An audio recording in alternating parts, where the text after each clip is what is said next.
पूरी सरकार, हजारों अफसर, लाखों डॉक्टर लोगों को कोरोना से बचाने के लिए कोशिश कर रहे हैं। लोगों को कम से कम तकलीफ हो इसका ख्याल रखा जा रहा है। कितने सारे एग्जाम्पल्स मैंने आपको दिए, लेकिन 135 करोड़ लोगों के देश में सारे लोगों की सभी मुश्किल खत्म हो जाएं, इस मुश्किल के वक्त में हर किसी की मुराद पूरी हो जाए, ये संभव नहीं है। तकलीफ तो होगी, लेकिन फिर भी कुछ लोग जब मदद मांगते हैं, अपना दुख बताते हैं और कोई तकलीफ मेरे सामने आती है तो दिल भर जाता है। मैं कोशिश करता हूं कि मदद करूं। मेरे पास रोज बहुत सारे फोन आते हैं, बहुत सारे वीडियोस लोग भेजते हैं। अब मैं आज की आपको बात बताता हूं। आज राजस्थान का एक वीडियो मुझे मिला। हस्बैंड वाइफ रो रो कर घर पहुंचने की गुहार लगा रहे थे। पहले आप इनकी बात सुन लीजिए, फिर मैं आपको बताऊंगा इसकी असलियत क्या है। हम लोग पिछले महीने अप्रैल के अंदर 18 अप्रैल को हम लोग दतिया के अंदर फंस गए थे लॉकडाउन होने की वजह से। फिर हमारी उसके बाद में हमारा लॉकडाउन के हमारी जांच हुई, हम लोग कोरोना नेगेटिव हैं। 2 जांचों के अंदर ये बात आई सामने। उसकी वजह से फिर यहाँ पर 28 दिन के क्वारंटाइन के बाद में वहाँ के एसडीएम साहब ने संज्ञान लेकर और हम लोगों को परमिशन दी यहाँ से जाने की, और हम लोगों को वहाँ से रिलीज़ करा। हमारे पास पूरे कागजात अपने परमिशन हैं और वहाँ के CMHO साहब हॉस्पिटल के हमारे पास कागजात है जिसके अंदर हम कोरोना नेगेटिव पाए गए। लेकिन ये सारे कागजात और परमिशन होने की वजह से हम अपनी गाड़ी लेके जब समाज के लोगों ने हमें रवाना करा वहाँ से दतिया से, और यहाँ पर भेजा बांसवाड़ा कि आप लोग अपने घर गाँव बांसवाड़ा चले जाएँ। लेकिन बांसवाड़ा आने से पहले बॉर्डर के ऊपर हमें रोक लिया गया और हमें ये कह के कि भाई आप कोरोना संक्रमित हैं, और वहाँ से अंदर नहीं दाखिल होने दिया हम लोगों को बॉर्डर के अंदर, और वापस कर दिया गया कि जहाँ से आप लोग जहाँ से आए हैं आप लोग वापस वहाँ चले जाएं। लेकिन जब हम लोग वापस वहाँ से थक हार के पहुँचे तो आगे चल के बड़ौद पुलिस ने हमें रोक लिया और ये कहा कि भाई आप लोगों को आगे परमिशन नहीं मिली, आपके पास जहाँ की परमिशन आप वहीं जाएंगे। ये कह के हमें वापस वहाँ से भी वापस कर दिया। तो हम ना इधर जा पाए ना इधर जा पाए, हमारे पास कोई रास्ता नहीं था, रात हो चुकी थी, रोज़ा था हम लोगों का। हमने रास्ते में सड़क पर इफ्तार करके, और मेरे साथ मेरी मिसेज अकेली, मैं अकेला मर्द हूँ, मुझे इनकी इज्जत का भी खतरा होता है। तो मैंने फिर इनको लेके पास के गांव के अंदर रिक्वेस्ट करके जाने की कोशिश करी। तो यहाँ पर चौमेला 20 किलोमीटर पड़ता है आलोट से अंदर की तरफ, तो वहाँ पर हम लोग रात को आए थे। तो उन लोगों ने पहले तो कहा कि ठीक है हम जांच करके आपका कुछ क्वारंटाइन वगैरह कर देंगे तो आपने रुक जाना, हम उसके लिए तैयार हो गए थे। लेकिन फिर बाद में जब उनको ये चीज़ें सामने आई कि भाई हम लोगों को बांसवाड़ा वाले तैयार नहीं रखने के लिए, तो उन लोगों ने भी मना कर दिया हमारे। बहरहाल इतना एहसान करा कि रात को यहाँ पर ये स्कूल आप देख रहे हैं, इस स्कूल के अंदर इस कमरे के अंदर हम लोगों को रखा है रात से। लेकिन ये कहा है कि भाई सुबह आप लोग अपने जिस तरह से हो अपने घर पे जहाँ पर भी आप जाना चाहें चले जाएँ, और ये चले जाते पैदल भी। लेकिन खतरा इस बात का है कि पास में ग्रामीण लोगों के अंदर व्हाट्सएप पे मैसेज वायरल हो चुका है कि लोग कोरोना वालों को इस तरह से बस्ते में दाखिल नहीं कर दिया। तो हम लोगों को रात को भी गाड़ी के पीछे लठ लेकर लोग भागे हैं, गाड़ी का पीछा करने की कोशिश करी है, तो हमारी जान का खतरा है। इनकी बात सुनकर मुझे बहुत तकलीफ हुई।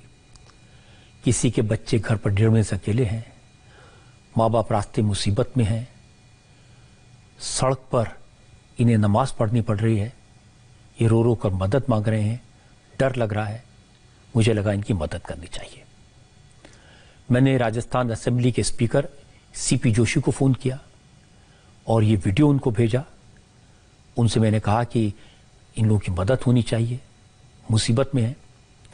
उन्होंने जानकारी ली और तुरंत बांसवाड़ा के कलेक्टर से बात की, और कलेक्टर साहब ने फिर मुझे फ़ोन किया और बताया, और जो उन्होंने बात बताई वो आंखें खोलने वाली थी। कोई ऐसे वक्त में भी झूठ बोलकर किसी को बेवकूफ़ बनाने की कोशिश कर रहा है।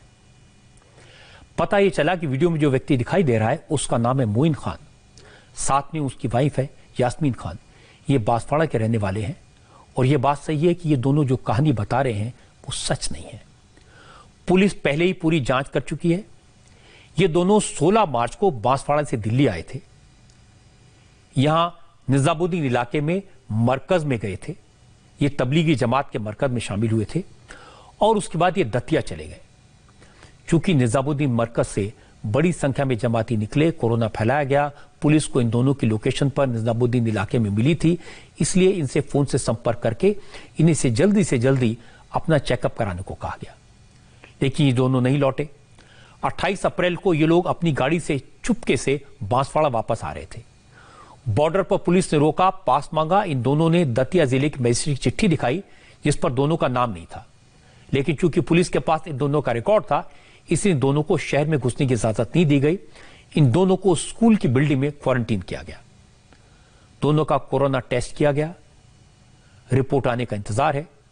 लेकिन इस बीच इन लोगों ने ये वीडियो बनाकर सोशल मीडिया पर डाल दिया और ऐसा दिखाने की कोशिश ही जैसे इनके साथ बड़ी ज्यादती हो रही है, इन्हें मदद की जरूरत है।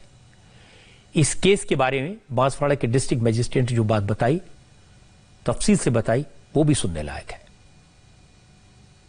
ऐसा है, एसपी बांसवाड़ा की रिपोर्ट के अनुसार मोइन खान पिता अब्दुल कादिर व उसकी पत्नी यास्मीन खान दोनों तबलीगी जमात के सदस्य हैं, जो कि 15/3/2020 को बांसवाड़ा से दिल्ली और दिल्ली से दतिया गए, जिनको कि दतिया में क्वारंटाइन किया गया था कि और उनको ये हिदायत दी गई थी किसी भी रूप में आप बिना अनुमति के कई ज़िले में बिना अनुमति के प्रवेश नहीं करें। किंतु वो बिना सूचना के, बिना किसी को पाबंद किए बांसवाड़ा ज़िले की सीमा में आने की कोशिश की। एसपी साहब को इनको मालूम पड़ा तो उनको एक बार रोका गया और रोक के हमारी बॉर्डर में उसको लिया। घाटोल जो हरंजका का खेड़ा टीएडी हॉस्टल है, वहाँ उनको रखा हुआ है। उनका हमने सैंपल लिया है, सैंपल की रिपोर्ट अभी आना बाकी है।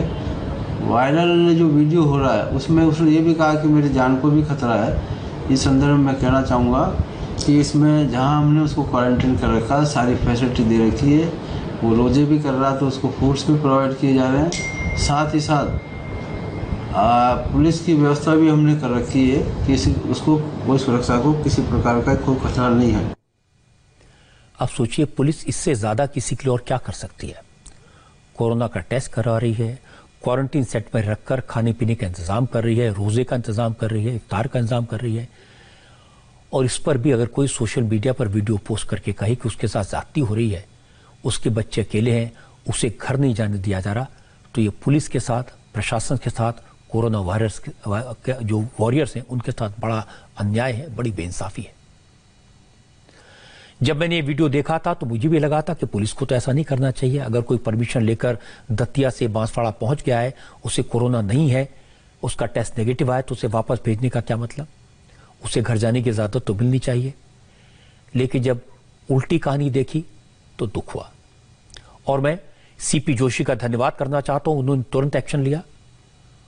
और डिस्ट्रिक्ट मजिस्ट्रेट कैलाश बेरवा का, उन्होंने सारी बात बताई, तुरंत एक्शन लिया। अब इस तरह के जब और कोई वीडियोस आएंगे, मैसेज आएंगे, तो मन में शक तो होगा, सवाल उठेगा। मदद करने से पहले कोई सोचेगा। लेकिन मैंने तय किया कि इसकी परवाह नहीं करेंगे। जिसका भी वीडियो आएगा, जिसकी भी तकलीफ सुनेंगे, मदद करने की कोशिश करेंगे। और मैं आपसे भी यही कहूंगा, अगर आप भी किसी की मदद करने के लिए तैयार हैं, आपको लगे कि किसी ने कोई गलत वीडियो पोस्ट किया, कि झूठ कह दिया, तो कोई बात नहीं, उसकी परवाह ना करें। अगर एक गलत आदमी है, उसकी वजह से बाकी लोगों को नुकसान ना हो, इसकी कोशिश हम सबको करनी चाहिए। लेकिन जब लोग झूठ बोलते हैं, अफवाहें फैलाते हैं, तो कितना नुकसान होता है सुनी सुनाई बातों का